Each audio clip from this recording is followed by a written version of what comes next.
Bonjour, je suis Louis Duruflé et je vous présente le podcast Profession Podcasteur, le podcast à l'intérieur du studio Flamboyance. Vous voulez savoir comment ça marche une agence de podcast ? Quand on a une actu, Michel Rommel et moi allons vous expliquer comment on est parvenu à monter le studio Flamboyance. Enfin, je suis tout seul aujourd'hui. Et il y a 2 semaines, nous sommes allés au salon Comme en Orday 2023, un salon dédié aux professionnels de la communication.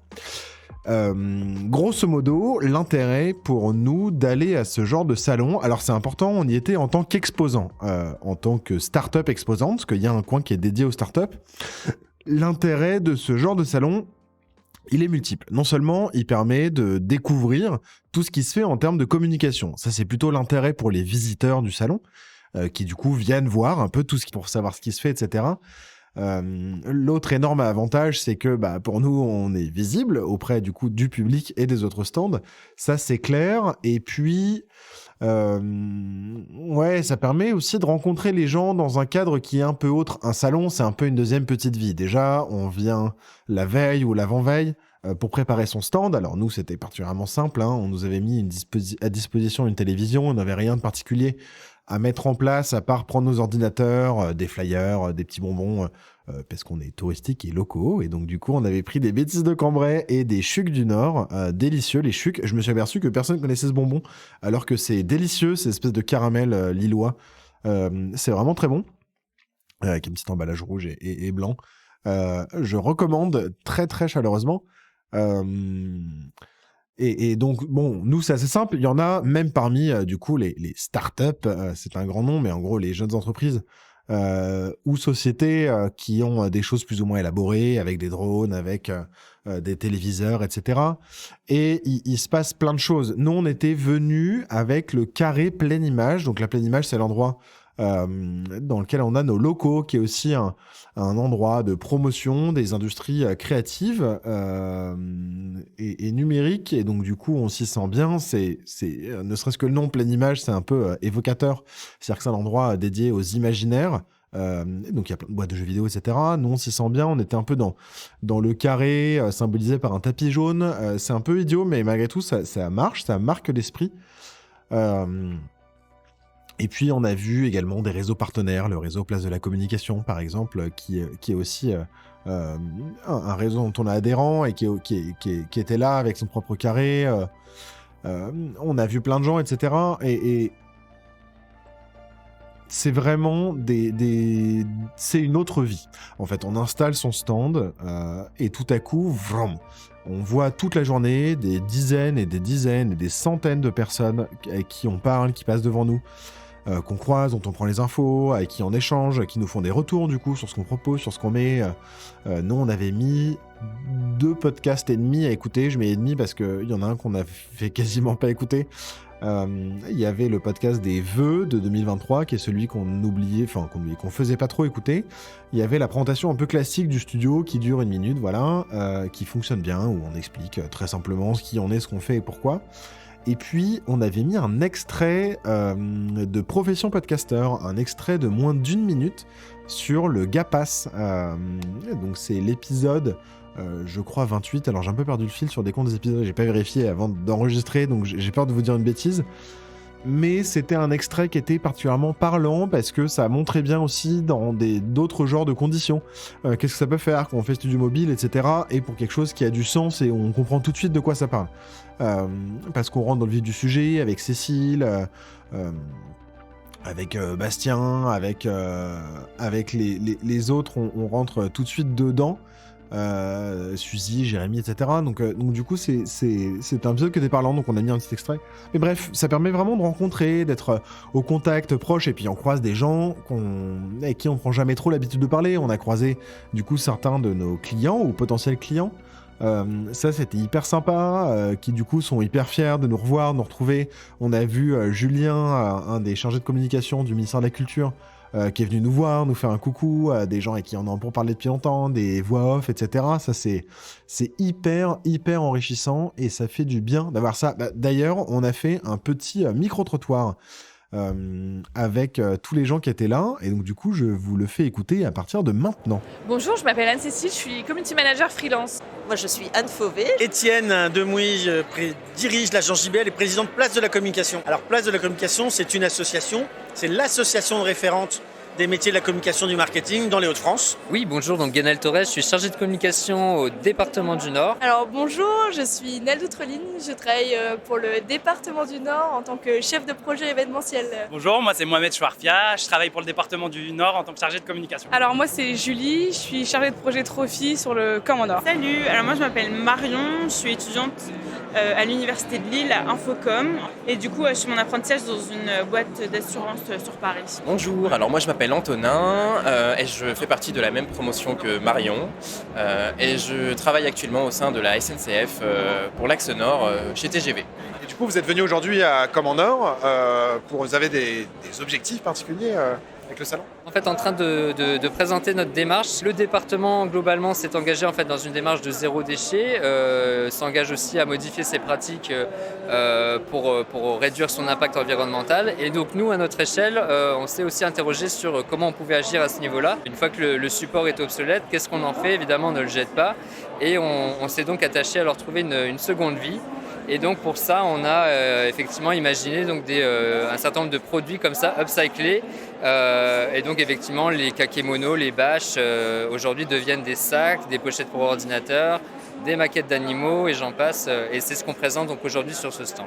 Confier donc cette confection à des établissements, à des ESAT en fait notamment, donc qui accueillent en fait des personnes en situation de handicap. C'est la 4e année que je viens, du coup c'est un petit peu comme une réunion des anciens, j'ai envie de dire, parce que du coup c'est aussi retrouver tous les gens que je connais, en voir de nouveau, faire connaissance aussi avec des étudiants qui sont alternants sur certains stands, et ça permet de faire des connaissances nouvelles. Alors, je vais vous présenter Networker, qui est une structure pour accompagner les sociétés dans leur transition durable et dans leur communication pour qu'elle soit la plus responsable possible. Il y a beaucoup de choses à faire ici et toujours beaucoup de sourcing avec plein de belles idées, de nouveautés et d'actualités intéressantes. Moi, je suis un fidèle du Comme en Nord. Je pense avoir fait la première édition.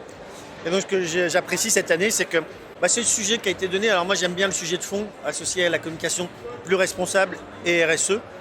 Et on a beaucoup discuté de ce sujet-là, en fait, aujourd'hui. Et ça, c'est vraiment bien pour notre communauté de professionnels. Oui, j'ai vu des trucs intéressants. Le stand du Conseil général du Nord. J'ai vu aussi Ice Event, que je recommande parce que c'est une agence d'événementiel qui a toujours des idées folles pour présenter son business. Et cette année, c'est dans un studio de catch où ils sont en train de faire balancer des pompons à l'adversaire, et je trouve ça trop fun. Alors le Camp Nord, c'est un événement qui rassemble les professionnels du marketing, de l'événementiel et de la communication. Et le Trophy, donc c'est un concours qui est organisé en parallèle et qui récompense les bonnes pratiques dans ces 3 secteurs. Et donc c'est un concours de projet. On a plusieurs catégories de prix. Et donc en tout, on a 7 catégories avec une sélection, un jury, des lauréats. Et il y a aussi d'autres prix transversaux, dont le prix du design d'espace.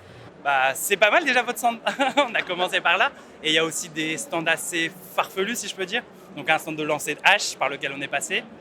On voulait passer par le catcheur. C'est intéressant d'avoir la vision et étudiante et professionnelle en fait. Et du coup même nous, ça me permet d'avoir des contacts pro et en même temps, c'est un peu complémentaire comme exercice, donc c'est chouette. Ouais, c'est ça, c'est extrêmement complémentaire et d'un autre côté, ça nous permet un peu d'enrichir notre appréhension un peu du domaine, ça nous fait apprendre énormément de choses, ça nous fait alimenter notre réseau également, ça nous fait travailler nos devoirs, mais franchement, il y a ce petit côté ludique aussi dans ce qu'on fait. Vraiment, c'est top, c'est vraiment top. Est-ce que vous avez un petit mot de la fin ? Bon salon, profitez bien. Et non, j'ai raté le mot de la fin. Le mot de la fin, c'est amusez-vous, soyez créatifs. Et surtout, la communication, c'est un métier, un beau métier. Il faut le faire avec passion et engagement. Et le petit mot de la fin, c'est peut-être justement l'objet effectivement de notre présence, c'est aussi d'inspirer, c'est-à-dire qu'on se dit tiens, c'est une bonne idée. Aujourd'hui, demain, on donne une seconde vie à nos supports de communication. C'est l'objectif, c'est de montrer que c'est possible. Et mot de la fin. Voilà. Bonne journée. Profitez bien. Et paix et poulet. Parfait, merci, ce sera gardé. Et voilà, c'était le micro-trottoir. Je tiens à remercier du coup tous ceux qui sont passés. Et donc Anne-Cécile Meurice, Anne Fauvet, Étienne Demouy, Gwenaëlle Thorez, Julie, Marion, Antonin, Nel et Mohamed, dont je n'ai pas les noms dans l'immédiat, mais vous retrouverez de toute façon tout ça dans le descriptif de cet épisode. Voilà, ça donne un peu une ambiance aussi de ce que c'est. Et puis, dans ce genre de salon, il y a aussi un phénomène qui est fondamental, qui est celui de la mise en réseau, c'est-à-dire j'en ai déjà pas mal parlé, mais de rencontrer des gens dans d'autres contextes, etc. Mais ça marche aussi dans le cadre de son équipe ou avec des gens avec qui on est proche. Par exemple, on était toute la journée, tous les trois, Michel, Florian et moi. On l'avait préparé en avance, on s'était vu, on a refait des petits flyers. Je sais que le papier, c'est pas bien, mais ça reste quand même un mode de transmission super efficace. Et en plus, sur le salon, il y a plein de manière assez intelligente de pas utiliser de papier. On pouvait scanner, par exemple, les badges des gens, comme ça, on n'avait pas à faire des fiches de contact, etc., etc. Ça marchait plutôt bien. Et puis nous, on n'a plus de carte de visite depuis un moment, mais on avait quand même des flyers.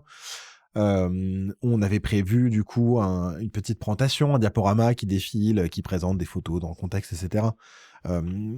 Et donc, on passe toute la journée tout ensemble, tous les trois. En plus, moi, je devais pitcher à un moment donné sur la manière dont le podcast est utile pour parler de ses valeurs, quand on a des valeurs fortes. Et donc, du coup, c'était un pitch super intéressant où je présentais en même temps le studio, puis en même temps, je parlais un peu du sujet. Ça, c'était cool. Et puis... Et donc, comme ça, on se dispatche, on part. Moi, je fais le micro-trottoir, et puis Michel, on va parler à des gens, et puis Florence, on va parler à des gens. Et puis on revient, puis on y retourne, et puis moi, j'ai le pitch, et puis ceci, et puis cela. Et donc, ça nous crée une cohésion très, très forte. Et aussi avec, par exemple, les autres personnes de la Pleine Image, toutes les autres entreprises qui étaient avec nous, et les personnes de la Pleine Image aussi qui nous accompagnaient, qui du coup, on est là, on discute, on boit un coup, etc. Et ça, c'est vraiment un élément fondateur très fort, parce que ça crée du lien. Ça veut dire qu'on se retrouve après dans des contextes qui sont autres, on a aussi l'opportunité de parler d'autres choses. Et à un moment donné, dans ce salon en particulier, tout s'arrête. Il y a une grande temps de remise de prix qui démarre, qui est assez longue parce qu'il y a un ensemble de prix. On entend Julie, par exemple, qui parle des trophies, etc. Et donc ça dure un certain temps. Et puis, ça se passe tout au fond. Et puis, ça s'arrête et là, on commence à voir des gens arriver avec des plateaux. Il y a des bars qui se mettent en place avec des serveurs qui voltigent avec des bouteilles de cocktails et tout ça. Et donc là, on rentre dans le début de la soirée comme en or, où c'est un temps qui est fait pour que tout le monde discute. Donc on passe de stand en stand, on discute avec plein de gens, de plein de projets super différents. Moi, j'ai rencontré des gens super intéressants, des gens de radio, des gens de groupes de médias qui étaient là. Et donc, c'était super chouette de pouvoir discuter avec ces personnes-là. Et puis, après, il y a vraiment le moment soirée. Donc là, l'idée, c'est on arrête de travailler. Il y a des concerts. Donc, c'était U2 Revival et Jean-Jacques Goldman Revival. J'ai pas le nom exact, mais c'était en gros des groupes qui reprenaient les chansons de U2 et de Jean-Jacques Goldman. C'était hyper cool. Avec du coup buffet, boissons, etc. Et là, c'est super chouette parce que c'est pareil, ça crée vraiment du lien dans d'autres cadres parce qu'en plus, c'est décrété et c'est clair qu'on n'est plus là pour travailler à partir de ce moment-là. Dans la première partie, on est là pour rencontrer des gens, donc on est encore dans temps de travail, etc. Et puis après, on n'est plus là pour travailler, on est là pour profiter, créer du lien, voir les gens et rencontrer autrement les autres personnes de la communication dans un contexte qui n'est pas lié spécifiquement à celui du travail. Alors parfois, ça se mélange. Moi, je ne suis pas 100% fan de ce genre de pratique. Ça me questionne un peu, on va dire, sur ce genre de pratique, mais je trouve que c'est quand même super intéressant parce que ça offre tout simplement des choses un peu différentes et ça, c'est toujours sympa. Voilà. Et donc, ça nous permet après de repartir déjà du bon pied et puis ensuite, le lendemain matin, on se réveille. Ça pique un peu. Après, moi, j'avais pas trop bu, mais c'était plutôt la fatigue qui piquait un peu. Et puis, voilà, faut tout ranger. Et puis, il faut penser à bien noter les gens qu'on a vus, les rappeler, etc., etc. C'est tout un autre travail qui commence. Mais c'est un événement que je regrette pas et que je recommencerai l'année prochaine avec grand plaisir. Merci beaucoup pour l'écoute de cet épisode. Vous pouvez retrouver toutes les informations concernant l'émission sur le site du studio flamboyance.fr. On est présent sur Facebook, Instagram, Twitter, LinkedIn, YouTube, etc. N'oubliez pas de vous abonner pour ne pas rater un épisode du podcast. Et je sais, on le répète tout le temps, mais s'il vous plaît, parlez-en autour de vous et mettez des petites étoiles sur vos applis. C'est des étoiles qu'on reçoit sur nos cœurs aussi. Non, mais sérieusement, c'est quelque chose dont on a besoin. Vous pouvez retrouver toutes nos autres émissions, et notamment Rencontre avec une femme inspirante de la fonction publique, un podcast de l'IRA de Lille. Et mon petit doigt me dit qu'une saison 2 s'approcherait. Allez, à très bientôt.